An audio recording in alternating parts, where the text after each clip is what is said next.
So we're loading up for Yellowstone, doing some trial stuff, and using the slider. So Jack, go ahead and pull that slider out, and let's see how it is. I don't know how much this stuff weighs, but basically it's relatively easy to pull out. And we got all this stuff in there. It hit the top, that's all.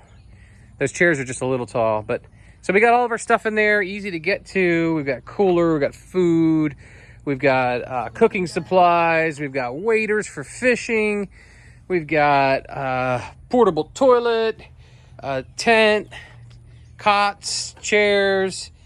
We even got sleeping bags in containers right now just to keep them from getting beat up, but we might give up that space for other stuff. So there it is. That's the thing. You want to go ahead and close it for me? Be my internet model. Seems to work pretty well. It's moving pretty smoothly. Might have to give it a little bump just to get it to lock. Did it lock? Pull back on it. No, without the handle. Just to make sure it's locked. And it locked. Good. It did not lock. I don't know. That's okay. Sometimes you have to push it real hard. But there you go.